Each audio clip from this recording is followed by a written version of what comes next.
नमस्कार, आप देख रहे हैं एएनबी न्यूज। आपके साथ मैं हूं पूजा परमार।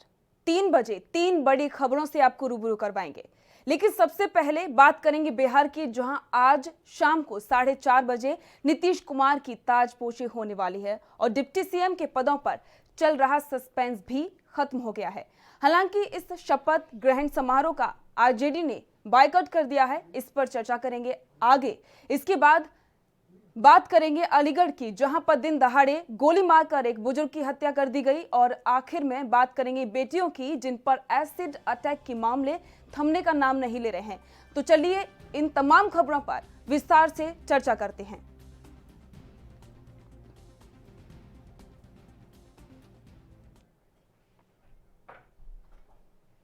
और सबसे पहले चर्चा करते हैं सबसे अहम आज की खबर की। नीतीश कुमार आज शाम 4:30 बजे 7वीं बार बिहार के मुख्यमंत्री पद की शपथ लेंगे।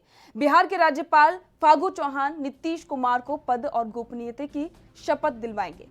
डिप्टी सीएम पद के लिए बीजेपी की ओर से बीजेपी विधायक दल के नेता तारकिशोर प्रसाद और उपनेता मंजू देवी का नाम कंफर्म लगभग हो गया है। वहीं आज नीतीश कुमार के साथ ही शपथ लेने वाले मंत्रियों की अपडेटेड सूची में जेडीयू के विजय चौधरी, विजेंद्र यादव, अशोक चौधरी, मेवालाल चौधरी और शीला मंडल शामिल हैं, जबकि बीजेपी की ओर से तारकिशोर प्रसाद, रेणु देवी, अमरेंद्र प्रताप सिंह, मंगल पांडे, रामसूरत राय, रामप्रीत पासवान और जीवेश मिश्रा शामिल हैं। इसके अलावा मांझी की हम से संतोष मांझी और वीआईपी से मुकेश सहनी शामिल हैं। इसके अलावा बीजेपी विधायक नंदकिशोर यादव को स्पीकर बनाए जाने की भी चर्चा है। वहीं इस शपथ ग्रहण समारोह में केंद्रीय गृह मंत्री अमित शाह, बीजेपी अध्यक्ष जेपी नड्डा समेत कई वीआईपी शरीक होंगे। हालांकि बिहार की मुख्य विपक्षी पार्टी आरजेडी ने शपथ ग्रहण का बहिष्कार करने का प्लान बनाया है। आरजेडी का कहना है कि ये जनादेश नीतीश कुमार के खिलाफ था और शासनादेश से ये कठपुतली सरकार बनाई जा रही है। आरजेडी जनता के साथ है और जनता की मांग पर तेजस्वी या उनकी पार्टी का कोई भी नेता आज शपथ ग्रहण में शामिल नहीं होगा। इसके साथ ही तेजस्वी यादव उन 15 सीटों पर कानूनी कार्रवाई कर रहे हैं जहां उनका आरोप है कि उन्हें हराया गया है।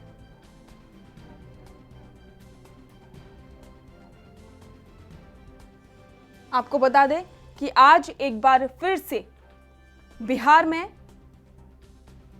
नीतीश कुमार 7वीं बार सीएम पद की शपथ लेने वाले हैं। इसको लेकर काफी ज्यादा वहां पर तैयारी चल रही है और उत्साह भी देखने को मिल रहा है। लेकिन इसमें सबसे बड़ी बात यह भी है कि विपक्ष ने पूरी तरीके से इस शपथ ग्रहण समारोह का बहिष्कार किया है और इसी बात को लेकर तेजस्वी यादव ने यह भी कहा है कि जनता का जनादेश नहीं है, जिसके लिए हमारी पार्टी का कोई भी नेता समारोह में हिस्सा नहीं लेगा। इसी के साथ आपको बता दें कि नीतीश कुमार के शपथ ग्रहण समारोह में गृह मंत्री अमित शाह के साथ साथ जेपी नड्डा भी शामिल होंगे।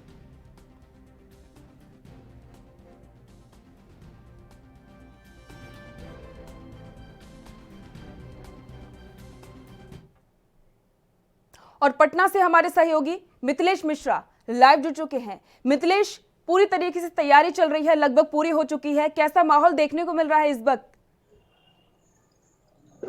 देखिए, बिहार की सियासी राजनीति है और इस राजनीति में जिस तरीके का बात सामने में आना चाहिए, जो उत्साह दिखनी चाहिए, थोड़ी सी उत्साह में कुछ कमी नजर आ रही है। एक तरफ बीजेपी की खेमे में भी आपस में बगावत की स्थितियां बनी हुई है। आज अमित शाह आएंगे, अमित शाह मुलाकात करेंगे और 3 बजे से लेकर 3:45 तक उनकी मुलाकात बीजेपी के तमाम नेताओं के साथ में होगा और एक छोटी सी बैठक भी रखते हैं जिसमें तमाम जो अंदरूनी गलत चल रहा है उसको इसकी निजात दिलाने का वो प्रयास करने का कोशिश करेंगे। इसके साथ में 4:30 में ताजपोशी होगी और ताजपोशी में तमाम खास करके अमित शाह और उनके तमाम विधायक वो सारे लोग वहां पे मौजूद रहेंगे। लेकिन इन बिंदुओं पर अगर देखा जाए तो महागठबंधन के तमाम लोग वहां पे उपस्थित नहीं दिखेंगे, विपक्ष नहीं दिखेगा और खास करके आरजेडी के तेजस्वी ने जिस तरीके का तंज कसे हैं कि ये जनता के जो मुद्दे थे उन मुद्दों को हम लोग लेकर के चल रहे थे और अब की बार जो सरकार ये बनाने जा रहे हैं ये सारे ढकोसलेवाद की सरकार बनेगी। और उसी पे मदन मोहन झा जो कांग्रेस के अध्यक्ष हैं, बिहार कांग्रेस कमेटी के अध्यक्ष है, उन्होंने इस साफ तौर पे कहा कि मुझे किसी भी तरह का कोई न्योता नहीं दी गई थी जिसके तहत हम वहां पर नहीं जाएंगे। यानी कि पूरी की पूरी माहौल आपकी विपक्ष के वहां पे उपस्थित नहीं रहेगा। लेकिन इन तमाम बिंदु के बाद अगर देखा जाए तो बीजेपी और तमाम जो 4 राजनीतिक पार्टी के साथ मिल करके जो गठबंधन तैयार की गई है राजग की, वे सारे लोग मौजूद रहेंगे। और सबसे आम इसमें बातें कही जा सकती है कि बीजेपी के अलावा साथ साथ बीजेपी और ये 7 जदयू के जो नेता आज मंत्रालय में शामिल होंगे, उसके साथ ही वीआईपी के भी एक और हम पार्टी से भी एक, यानी कि सभी लोग लगभग मौजूद रहेंगे। सभी लोगों का एक एक मंत्रालय से वहां पे उपस्थिति दिखाई देगा और खास करके मंत्रालय में उनको शामिल किया जाएगा। बिल्कुल मिथिलेश, पूरी तरीके से तैयारी कर ही ली है और सभी तैयारी भी है ताजपोशी की, लेकिन सबसे बड़ी चुनौती तो अभी बाकी है, क्योंकि जिस तरीके से तेजस्वी यादव के जो तेवर दिखाई दे रहे हैं, क्योंकि उन्होंने साफ कह दिया है कि वो मौजूद नहीं रहेंगे शपथ ग्रहण समारोह में। इसी के साथ से सबसे बड़ी बात उन्होंने कही है कि 15 सीटों के लिए वो कानूनी लड़ाई करने की बात कही है। देखिए, शाम 3 बजे के बाद में जिस तरीके का मतगणना हुआ था, उसमें महागठबंधन की तमाम सीटों पर निश्चित तौर पे थोड़ी बहुत कमी दिखाई भी दे रहा था, खास करके वैसे सीटों पर जहां इनकी बढ़त शुरुआती दौर में दिखाई दिया था। और फिर अचानक इनकी विराम हो जाने के बाद में उन्हें एक शंका हो गई कि संभवतः हो सकता है कि किसी भी तरीके का नीतीश कुमार ने या बीजेपी ने मिलकर के कोई खेल खेल दिया हो। तो कानूनन मांग अपना किया है उन्होंने, और सीधे तौर पर उन्होंने खास करके जो निर्वाचन अधिकारी हैं उनसे उन्होंने कहा, श्रीनिवास जी से, कि आप उसकी तमाम स्थलों का फुटेज हमें व्यवस्था कराइए और ताकि हम उस पर अमल कर सके। अगर नहीं तो हम सीधे तौर पे सुप्रीम कोर्ट का दरवाजा भी खटखटाएंगे। तो उनको 15 सीट को लेकर के ही सारा इनकी व्यवस्थाओं की बातें कही जा रही है। और खास करके उनको लग रहा है कि 15 अगस्त सीट पे जहां अगर कुछ भी अगर मिल जाता है तो निश्चित तौर पे सरकार बनाने में हमारी आसानी होती। तो अभी उन्होंने सीधे तौर पे कहा कि कानूनन पैजामा पहनाने की वो तैयारी में लग चुके हैं। तो जिस तरीके से तैयारी कर रहे हैं, लेकिन वो कितने सफल होंगे मिथिलेश, ये सबसे बड़ा सवाल है।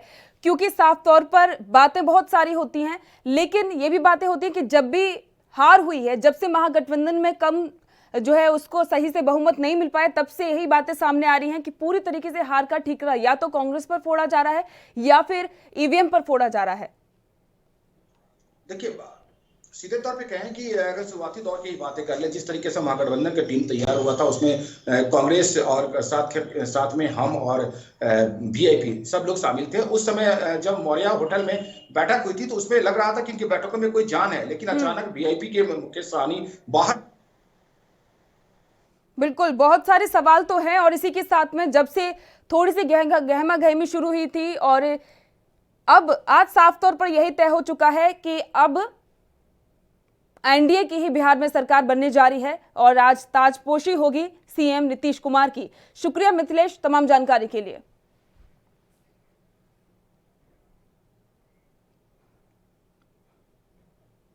और अगली बड़ी खबर की बात करते हैं। खबर यूपी के अलीगढ़ के है, जहां पर अलीगढ़ के रूपा नगला में दिन दहाड़े एक बुजुर्ग को गोली मारकर मौत के घाट उतार दिया गया। वहीं बचाव में आए बेटे को बंदूक की बट मारकर घायल कर दिया। उधर विवाद शुरू होने के बाद दोनों पक्षों में जमकर लाठी डंडे और फायरिंग हुई। बताया जा रहा है कि ये पूरा विवाद बबूल के पेड़ काटे जाने को लेकर हुआ है। उधर फायरिंग के बाद आरोपी मौके से फरार हो गया। उधर सूचना मिलने पर मौके पर पहुंची पुलिस ने टूटी बंदूक बरामद कर ली है और आरोपियों की तलाश शुरू कर दी है। बता दें कि ये पूरा मामला थाना खैर क्षेत्र का है। फिलहाल मौके पर तनाव का माहौल बना हुआ है।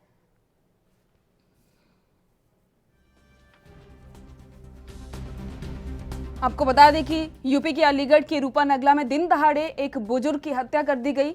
मामूलों से विवाद को लेकर दो पक्ष आपस में भिड़ गए, जिसमें एक बुजुर्ग को गोली मार दी गई, जिससे बुजुर्ग की मौके पर ही मौत हो गई। तस्वीरें सामने आई हैं। जिस तरीके की तस्वीरें साफ तौर पर आप देख रहे हैं कि किस तरीके से दो लोग आपस में झगड़ रहे हैं, जमकर लाठी डंडे भी चलते हुए दिखाई दे रहे हैं। और इसी के साथ में अचानक से एक शख्स गोली चलाता है और बुजुर्ग की मौके पर ही मौत हो जाती है। और इसी के साथ में बुजुर्ग के बेटा जब उसको बचाने के लिए सामने आता है, तो बेटे को भी जिस तरीके से एक बंदूक के एक पीछे का हिस्सा होता है वो मारा जाता है, जिससे वो भी घायल हो जाता है। और जो हमलावर था वो मौके से फरार हो गया। सूचना पर पुलिस भी पहुंची, पुलिस ने जांच शुरू की और इसी के साथ में मौके से बंदूक के अवशेष भी बरामद किए और अब पुलिस फरार आरोपी की तलाश कर रही है। और जानकारी के अनुसार ये सामने आया है कि ये पूरा विवाद एक पेड़ को लेकर हुआ था।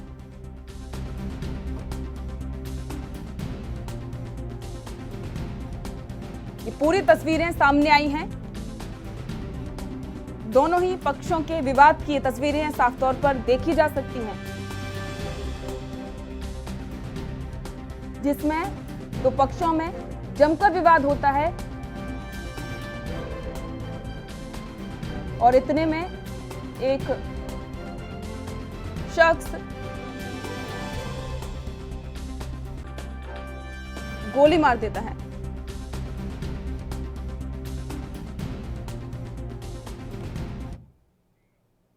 और इस पर अधिक जानकारी के लिए हमारे सहयोगी नीरज सिंह हमारे साथ जुड़ चुके हैं। नीरज, इस तरीके की ये जो वारदात हुई है जिसमें मामूली सी बात को लेकर विवाद इतना बढ़ गया कि एक व्यक्ति ने दूसरे व्यक्ति को गोली मार दी, क्या कुछ अपडेट है इसमें? देखिए, तहसील जिले के खैर तहसील में रूपा नगला गांव है, वहां पे दो फैमिलीज के बीच में आज सुबह विवाद हुआ, जिसमें कि मेन विवाद का जड़ जो था वो ये था कि एक पोखर के किनारे बबूल के पेड़ को काटने की बात हुई। उसके बाद से दोनों पक्षों में मारामारी हुई और एक पक्ष जिसमें मेतराम और उसके 3 बेटे थे, उन लोगों ने भयंकर सिंह नाम के व्यक्ति को गोली मार दिया और उनके 2 बेटों को भी जख्मी किया। मौके पर पुलिस पहुंची, पुलिस ने चारों अभियुक्तों को गिरफ्तार कर लिया है और उनको जेल भेज दिया गया है। जी, बंदूक से गोली मारी गई है, क्या उसकी पुलिस ने कोई जांच की है? वो सरकारी बंदूक थी या फिर किस तरीके को उनके पास में थी, अवैध बंदूक थी? जी, ये इनकी लाइसेंसी बंदूक थी जिसका इन्होंने दुरुपयोग किया। वो बंदूक वहां से बरामद भी की गई है। जी, तो जिस तरीके से अब आगे पुलिस क्या कार्रवाई कर रही है? गिरफ्तार तो कर लिया है और जब जिस युवक की एक की मौत की खबर है तो वहीं एक की जिस तरीके से घायल भी बताया जा रहा है, पुलिस आगे क्या कार्रवाई कर रही है? किस किस के बयान दर्ज हुए हैं? इसमें जो चश्मदीद थे गांव के, जो लोग जिन लोगों ने इस घटना को अपने आंखों के सामने देखी है, उन लोगों को पुलिस ने गवाह के तौर पर अपने अभियोग में पंजीकृत करवाया है उनका नाम, और बाकी चारों अभियुक्त गिरफ्तार कर लिए गए हैं। जैसा कि मेरी बात हुई वहां के सीओ खैर मोहसिन खान जी से, तो उन्होंने ये जानकारी दी। जी नीरज, शुक्रिया इस तमाम जानकारी के लिए। वक्त हो गया ब्रेक का, जल्द लौटेंगे।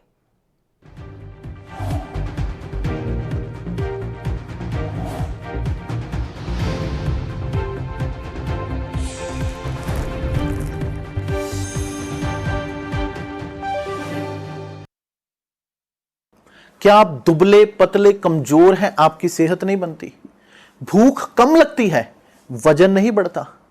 दरअसल मेन बात खाना पीना खाना नहीं है, मेन बात है खाया पिया लगना। और अगर खाया पिया लगेगा ही नहीं तो सेहत बनेगी कैसे? इसलिए हमारी संस्था सन्यासी आयुर्वेदा ने एक ऐसी दवा बनाई है जो कि आपके पाचन तंत्र को, आपके लीवर सिस्टम को ठीक करने का काम करती है, ताकि आप जो भी खाएं उसका पूरे का पूरा निचोड़ आपके शरीर को लगे, आपकी भूख बढ़े, खाया पिया सही से लगे, नया खून बने, हड्डियों में जान आए, वजन बढ़े, ताकत बढ़े, चेहरे पर नूर आए और आप मोटे तगड़े खूबसूरत पर्सनैलिटी के मालिक बन जाएं। यह दवा पूरी तरह से आयुर्वेदिक होती है। इसका शरीर पर कोई भी साइड इफेक्ट, कोई भी नुकसान या दुष्प्रभाव नहीं होता। लड़के लड़कियां दोनों इसका इस्तेमाल कर सकते हैं और पहले 15 दिन के अंदर ही आपको इसका असर महसूस हो जाएगा। सिर्फ 650 रुपए की पूरे 1 महीने की दवा होती है और आप इसे घर बैठे 01145454545 पर फोन करके दवा मंगवा सकते हैं। कितना खेला करती तू घेर में अपने पापा के लिया? माँ, हमने अपना घेर कद मिलेगा? मिलेगा बेटी, हरियाणा सरकार ने लाल डोरा मुक्ति योजना लागू करके हमारा राह काट दिया। और केंद्र सरकार ने स्वामित्व योजना में हरियाणा के इस फैसले पर अपनी मोहर लगा दी। अच्छा, हाँ, लाल डोरा मुक्त अवधारणा आए गांव गुआंड का नया जन्म से। कमजोर भी अपना हक लेवेगा, यो एक कानून का सही धर्म से। इब हांगे बड़की ना चलेगी, लठेता का ना लठ चलेगा। बिन रोड़े के हम भी मालिक, बेरा रहे अपने प्लाट जमीन का।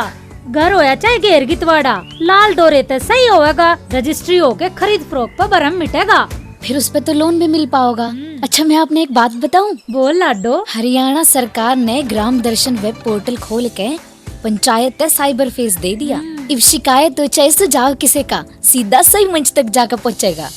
और ते और मेरा परिवार के पोर्टल पे हमारा परिवार पहचान पत्र बनेगा और सरकारी सुविधाओं का लाभ सीधा हमने मिलेगा।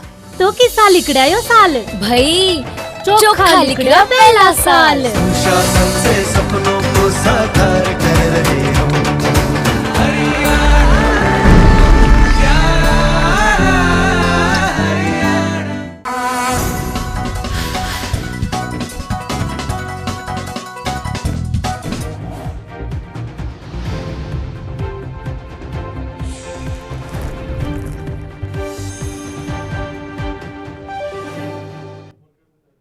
ब्रेक के बाद आपका स्वागत है। यूपी के रामपुर में बीच रास्ते युवती को जबरन अपने साथ ले जाने की कोशिश में असफल बाइक सवार युवक ने युवती पर तेजाब से हमला करके फरार हो गया और जिसमें युवती का चेहरा बुरी तरह से झुलस गया, जिसे जिला अस्पताल भर्ती कराया गया है। घटना रामपुर के अजीम नगर थाना क्षेत्र के एक गांव की है।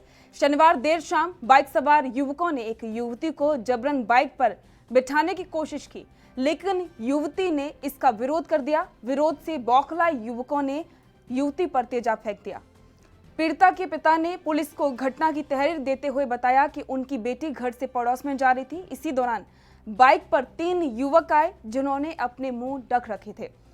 इन्होंने उनकी बेटी को खींचने की कोशिश की, लेकिन युवती ने विरोध कर दिया और इसी दौरान बाइक सवार युवकों ने उनकी बेटी पर तेजाब फेंक दिया, जिससे वह झुलस गई। चेहरे पर तेजाब गिरा तो युवती ने शोर मचा दिया। आवाज सुनकर गांव के लोग इकट्ठा हो गए। इससे पहले ही आरोपी युवक फरार हो चुके थे।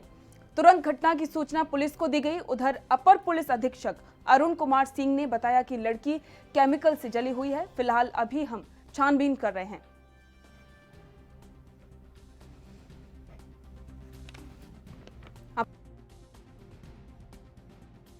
जो केमिकल से जली हुई उसका ओठ मुंह जला हुआ है, वो जिला अस्पताल में भर्ती हुई।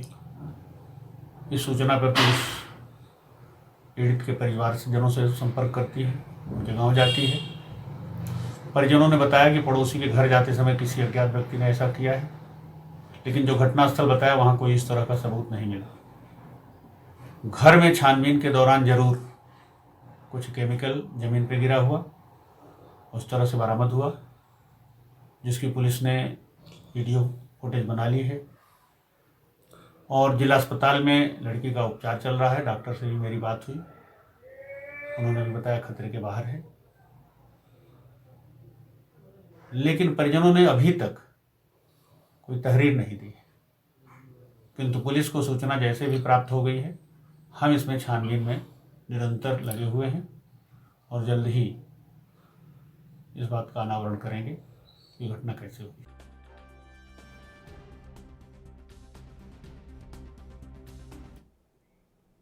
अधिक जानकारी के लिए हमारे साथ संवाददाता रवि सैनी लाइव जुड़ चुके हैं। रवि, जिस तरीके की ये घटना सामने आई है उसमें कई सारे पक्ष सामने आ रहे हैं। जिस एक तरफ तहरीर दी गई है कि युवती पर हमला हुआ है, लेकिन दूसरी तरफ पुलिस का ये कहना है कि छानबीन की जा रही है, ऐसी कोई साक्ष्य उन्हें नहीं मिले हैं।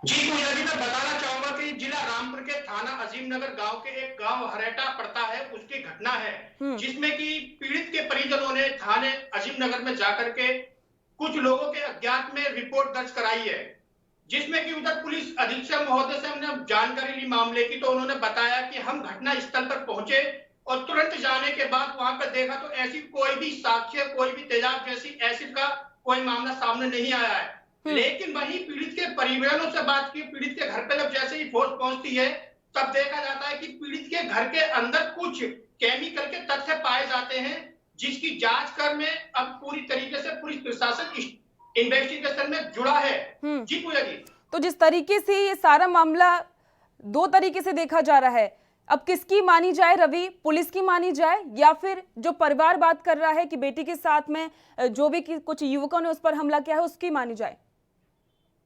पूजा जी ये बात सही है, मैं बताना चाहूंगा आपको, दो तरफा जाता है ये सारा। अगर एसिड का मामला आता है तो जिला रामपुर की दिल दहलाने वाली घटना है। अभी युवती का जो है बेचारी ना 14 साल की युवती है, उसका इलाज रामपुर डिस्ट्रिक्ट हॉस्पिटल में चल रहा है। अगर ये पीड़ित के परिजनों की तरफ से एसिड का मामला होता है तब ये संगीन अपराध है, और जब अगर इस तरीके का उसके घर के ही अंदर कुछ ऐसा मामला होता है या केमिकल डाला जाता है तो इसमें कहीं ना कहीं इनके परिवार वाले ही फंसेंगे। जी पूजा जी। बिल्कुल रवि, पिछले कुछ समय से कई सारे मामले सामने आ रहे हैं जिसमें एसिड फेंकने वाले सबसे ज्यादा मामले सामने आए हैं, खासकर यूपी के अलग अलग क्षेत्रों से, जिसमें ठीक कुछ इसी तरीके के मामले सामने आ रहे हैं। और जिसमें जब छानबीन होती है तो पुलिस यही बात कहती है कि इसमें परिवार का ही हाथ है। तो क्या अब इस मामले को भी दो तरफा देखा जाएगा या फिर सिर्फ एक ही तरफा देखा जाएगा, क्योंकि युवती के घर से ही एसिड अटैक के जो कुछ साक्ष्य हैं वो मिले हैं? पूजा जी ये स्पष्ट आपसे बताना चाहूंगा कि जो जिस तरीके की पुलिस इन्वेस्टिगेशन कर रही है, मौके पर जाकर के उन्होंने टीम एक्टिवेट हुई है, तो वहां पे सही तरीके की घटना को जिस लोगों ने अंजाम दिया है उनको कहीं ना कहीं से पकड़ा जाएगा, छोड़ा नहीं जाएगा। अगर ये घटना उनके घर पर ही हुई है युवती के साथ तो उनके परिवार वाले भी इसमें पूरे संदिग्ध पाए जा रहे हैं। जी बिल्कुल रवि, पिछले कुछ ही दिन पहले हमने देखा था यूपी के ही एक क्षेत्र है जहां पर एक 6 साल की मासूम को मार दिया गया था। उसके बाद में उसके शव को एक बक्से में पैक कर दिया था और उसके घर से ही बक्सा बरामद हुआ था। इस मामले में पुलिस क्या कार्रवाई कर रही है, क्या कुछ अपडेट है इसमें? देखिए पूरी इन्वेस्टिगेशन पुलिस कर रही है और जैसे भी जो भी तथ्य इसमें पाए जाएंगे, जो भी हमें अपडेट मिलेगी, हम आपको मौके पर अवगत कराते रहेंगे।